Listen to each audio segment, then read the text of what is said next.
नमस्ते, सदावत सले मातृभूमि, जय हिंद दोस्तों। स्वागत है आप सबका टेक्निकल क्लास में। शुरू करते हैं आज की डिफेंस अपडेट्स को। सेना प्रमुख जनरल एमएम नरवणे जी के बयान से पाकिस्तान तिलमिला गया है, जिसमें भारतीय सेना प्रमुख एमएम नरवणे जी ने कड़े संकेत देते हुए कहा था कि नियंत्रण रेखा पर सीज फायर इसीलिए बना हुआ है क्योंकि भारत ने खुद को मजबूत स्थिति में रखकर बातचीत की है। और इसी बयान को लेकर पाकिस्तान ने कहा कि भारत भ्रामक जो जानकारी है उसे फैलाने की कोशिश कर रहा है और इस दावे से भारत दुनिया का ध्यान भटकाना चाहता है। हालांकि दोस्तों, पाकिस्तान को ये लग रहा है कि भारत के द्वारा यहाँ पर अपनी जो बात मजबूती से रखी गई थी कि भारतीय सेना वहां पर मजबूती के साथ तैनात है, अगर कोई जवाब आएगा तो उसे तुरंत मुंह तोड़ जवाब दिया जाएगा। और ये बात पाकिस्तान को बिल्कुल भी हजम नहीं हो रही है। इसीलिए उसने कहा कि भारत अपने आप को यहाँ पर मजबूत दिखाने की कोशिश कर रहा है और हमें कमजोर समझ रहा है और ये बात पाकिस्तान बर्दाश्त नहीं करेगा। दोस्तों, पाकिस्तान ये बात अब जान चुका है कि दूसरी तरफ जो सैनिक बैठे हैं वो अपने देश के लिए कुछ भी कर सकते हैं। भारतीय वायुसेना के एक हेलीकॉप्टर को इमरजेंसी लैंडिंग करनी पड़ गई। पायलट और हेलीकॉप्टर दोनों ही सुरक्षित हैं। इंडियन एयरफोर्स का ये हेलीकॉप्टर JA449 है, जिसकी तत्काल लैंडिंग कराई गई थी, जिसमें कि कुछ तकनीकी गड़बड़ी सामने आ गई थी और इस हेलीकॉप्टर ने सिद्दीपेट जिले के मुदिराज कम्युनिटी हॉल में खुले मैदान में इमरजेंसी लैंडिंग की। हालांकि भारतीय वायुसेना की टीम भी यहाँ पर पहुंची और उन्होंने अन्य हेलीकॉप्टर की मदद से इस हेलीकॉप्टर की मरम्मत की और उसके बाद इस हेलीकॉप्टर ने वापस उड़ान भरी। दरअसल दोस्तों, भारत में अभी भी अफगान के जो 80 कैडेट्स हैं वो अभी फंसे हुए हैं, लेकिन भारत सरकार चाहती है कि इन फंसे हुए जो 80 कैडेट्स हैं इनका एक और प्रशिक्षण शुरू कराया जाएगा, जिसमें कि इन्हें इंग्लिश कम्युनिकेशन सिखाई जाएगी बिजनेस और ऑफिस पर्पस के लिए।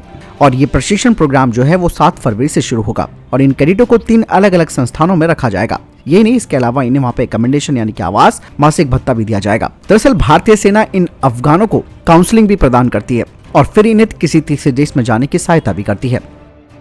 रक्षा मंत्रालय गुजरात के गांधीनगर में 10 से 13 मार्च 2022 के बीच डिफेंस एक्सपो 2022 के 12वें संस्करण को आयोजित करने वाला है और यहाँ पर एक मेगा डिफेंस इंटरनेशनल एग्जीबिशन लगेगा, जहाँ पर लैंड, एयर और नेवल, इसके अलावा इंटरनल, होमलैंड सिक्योरिटी और इलेक्ट्रॉनिक सिस्टम प्रदर्शित किए जाएंगे। और इस बार डिफेंस एक्सपो 2022 की थीम है the emerging defence manufacturing hub, यानी कि भारत उभरता हुआ विनिर्माण हब है। यानी इस बार इस डिफेंस एक्सपो में MSMEs और स्टार्टअप यहाँ पर देखे जाएंगे, जिन्होंने स्वदेशी रूप से अत्याधुनिक प्रणालियों का निर्माण किया है, वे भी यहाँ पर अपने प्रदर्शन को प्रदर्शित करेंगे।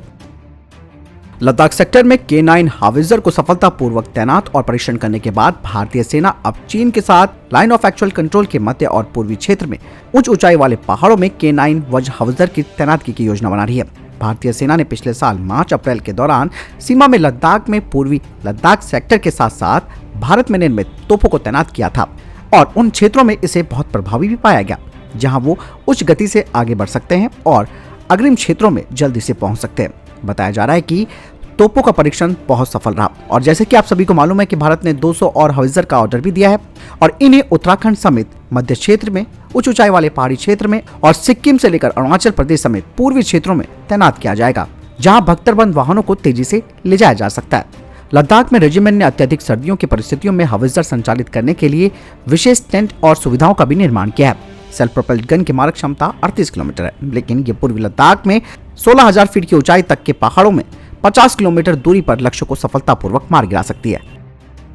दोस्तों, बीजिंग ने अपने विंटर ओलंपिक्स की शुरुआत कर दी है और इस दौरान आप सबको मालूम है कि इंटरनेशनल लेवल पर चाइना ने अपनी मट्टी पलीत की और अमेरिका ने भी इसका विरोध किया कि भाई आपको यहाँ पर गलवान झड़प में शामिल हुआ पीपल लिबरेशन आर्मी के कमांडर को मैदान में क्यों उतारा। और इसके बाद से जो अंतर्राष्ट्रीय माहौल है वो काफी गर्म हो चुका है, खासकर कि अब अमेरिका ने खुलकर बोल दिया है कि हम चाइना की किसी भी हरकत के खिलाफ भारत के साथ खड़े हैं। हालांकि अमेरिका भी ये बात मान रहा है कि चीन किस तरीके से पंगे लेने की कोशिश कर रहा है भारत के साथ और अमेरिका ये भी कह रहा है कि वो अपने दोस्तों के साथ हमेशा खड़ा रहेगा। और LAC पर जब तनाव बहुत ज्यादा चरम पर था तब अमेरिका ने बीच बचाव करने की कोशिश की थी। हालांकि भारत ने मना कर दिया था।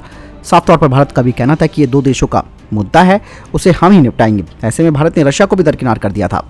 भारतीय सेना ने अप्रैल 2020 में एक RFI जारी की थी, जो कि 814 माउंटेड गन सिस्टम के लिए थी, जिसमें कहा गया था कि भारतीय वेंडर्स भी 155 mm/52 कैलिबर की माउंटेड गन सिस्टम को तैयार कर सकते हैं, लेकिन ये बाय इंडिया कैटेगरी या फिर buy make in India category के तहत होनी चाहिए। वहीं दूसरी तरफ DRDO ने भी प्राइवेट सेक्टर फर्म के साथ मिलकर अपनी advance toured artillery gun system, जिसे कि 8x8 ट्रक पर माउंट किया जा सकता है, उसकी पेशकश सेना को की है, जिसका वजन करीबन 35 टन होगा। हालांकि ये बात अभी साफ नहीं हो पाई है कि DRDO और प्राइवेट सेक्टर के द्वारा बनाए गए पहले प्रोटोटाइप का ट्रायल कब होगा और क्या ये तैयार है या नहीं।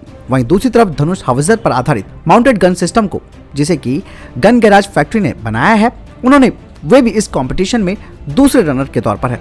हालांकि इन्होंने अपना जो आंतरिक ट्रायल होता है उसे पूरा कर लिया है और भारतीय सेना के सामने इसके यूजर ट्रायल की पेशकश की है। इसके अलावा भारतीय सेना को 3 प्राइवेट सेक्टर कंपनियों से भी ऑफर मिला है जो कि अपने इंटरनेशनल वेंडर के साथ मिलकर इनको तैयार करेंगी। वहीं भारतीय सेना की RFI के अनुसार इसमें वजन संबंधी कोई बाध्यता नहीं है, लेकिन 50% यानी कि 50% इसका स्वदेशीकरण होना जरूरी है। एक महत्वपूर्ण विकास के तहत मेक 2 प्रोजेक्ट के अंतर्गत भारतीय नेवी ने फाइनेट for engineers consultancy private limited के साथ एक समझौते ज्ञापन पर साइन किया है, जिसके तहत वे 6 डीप सी साइड स्कैन सोनार टोइंग विंचेस को भारतीय नौसेना को सौंपेंगे। इसकी लंबाई 4 फीट होगी और ये एक स्टेनलेस स्टील हार्डवेयर प्रोटेक्टिव होगी, खास करके समुद्री वातावरण के लिए।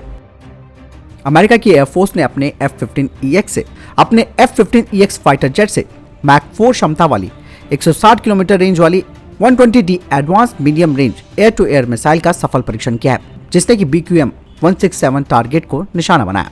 बोइंग ने कहा है कि F-15EX आने वाले समय में हाइपरसोनिक मिसाइलों को भी ले जा सकता है। यही नहीं, आपको बता दें कि बोइंग ने F-15EX की पेशकश भारतीय वायुसेना को भी 114 MRFA टेंडर के तहत की है।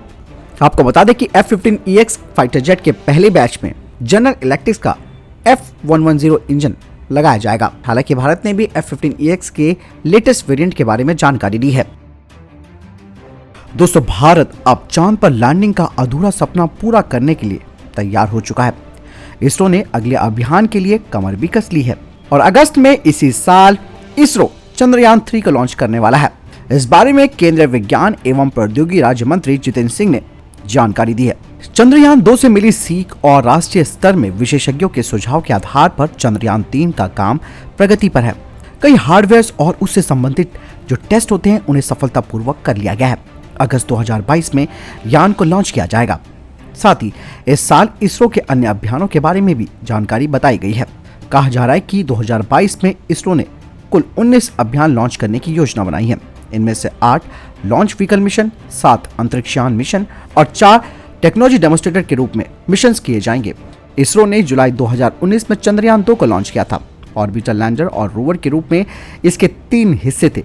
लैंडर और रोवर को चांद की सतह पर उतारकर प्रयोग को अंजाम देना था, लेकिन इसका ऑर्बिटर सफलतापूर्वक चंद्रमा की कक्षा में स्थापित होकर अभी भी काम कर रहा है। 6 सितंबर 2019 को लैंडिंग के समय लैंडर रोवर क्रैश हो गए थे।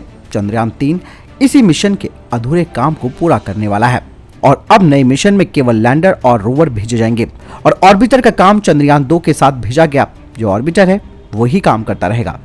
यानी कि एक बार फिर से करोड़ों सपनों को लेकर फिर से चांद की ओर उड़ेगा भारत का चंद्रयान 3। दोस्तों, इसरो के इस मिशन के लिए एक लाइक तो बनता है और जानकारी पसंद आए तो वीडियो को लाइक, कमेंट, शेयर करना ना भूलिएगा। मिलता नए वीडियो के साथ। नमस्कार, जय हिंद।